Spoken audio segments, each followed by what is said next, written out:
All right, in this introductory screencast, I'm just going to kind of go over the difference between a population and a sample. And this is really important to understand when we're talking about statistics and data analysis.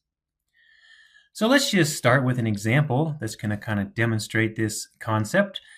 Perhaps we wanted to calculate or determine the average height of American males.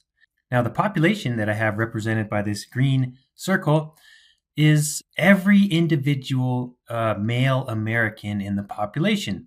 So this will represent all values of the variable, which is generally unknown. It's going to be very difficult to survey or obtain experimentally the heights of all American males. I mean, you'd have to go through several 100 million American males to determine the actual population, the actual average height of the population.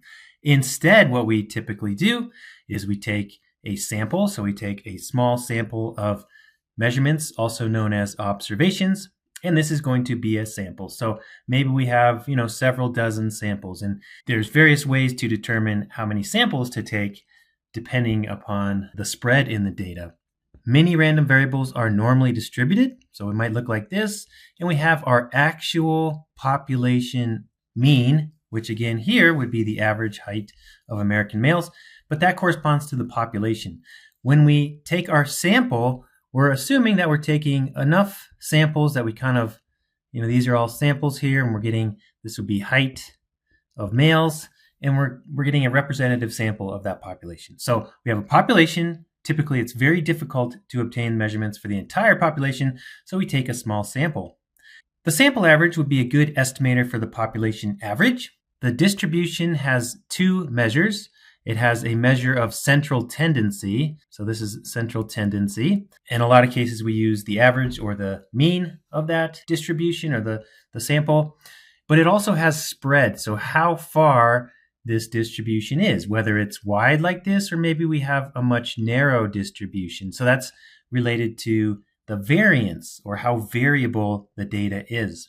So likewise, the sample variance would be a good estimator for the population variance. So we use the sample statistics, the sample average, and the sample variance, which you'll learn about in a subsequent screencast, in order to make inferences on the population. And hopefully, the sample average, sample variance is a good estimate or a good indicator of the population average and the population variance. So how do we characterize samples and populations? We can look at the various statistics here, count, mean, and variance. The population we denote by capital N. So that's the actual total number of individuals in the population here, the items in the population, capital N. Our sample, we take a much, much smaller sample of lowercase n. So that's kind of the terminology here.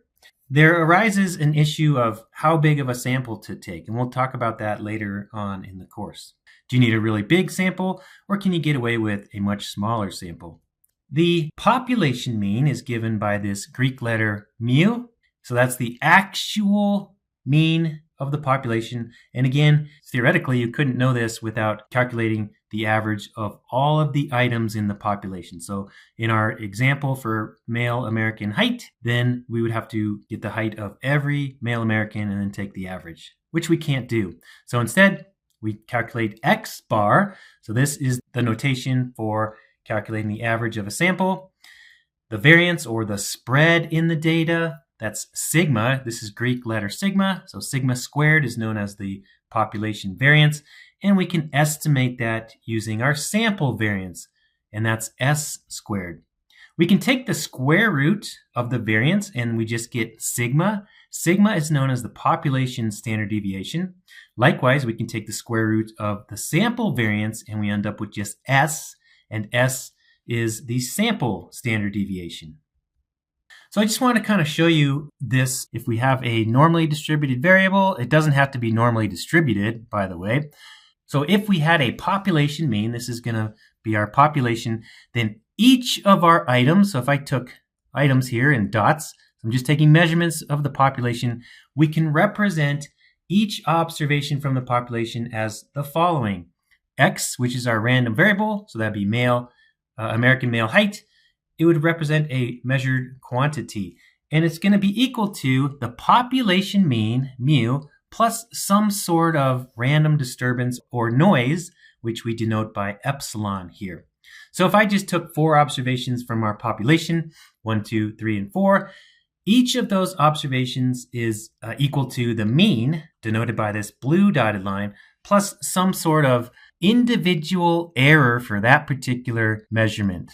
All right, so this might be epsilon 1, epsilon 2, and then we have an error from the mean of the third, so that's epsilon 3. You'll also see these referred to as residuals, so they're error values, but that's how we can basically relate the mean and error to any individual measurement in the population. Actual measurements can have variability. If you were to give 3 different people a tape measure and have them measure my height, for example, you might get slight variation. So measurements can have variability. Manufactured items can have variability.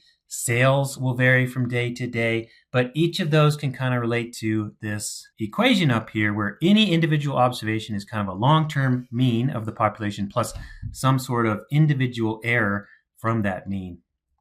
I just wanted to finish this screencast by explaining a little bit about why we might want to use samples.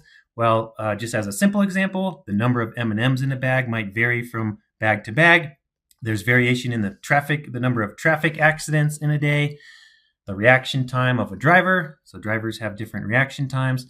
Maybe you're looking at sales, so the items sold in a day or the sales in a day. Stock prices kind of go up and down. They fluctuate over time. Election polling is a sample of the population. You obviously can't survey every individual of the population, so we can do polls. And then finally, the number of defective light bulbs in a pack of 4. So you go to your hardware store, the number of defective light bulbs that you purchase in a pack of 4, it might be small, but it's going to vary from pack to pack. So this screencast kind of gives you a summary of the difference between a sample and a population. Thanks for watching.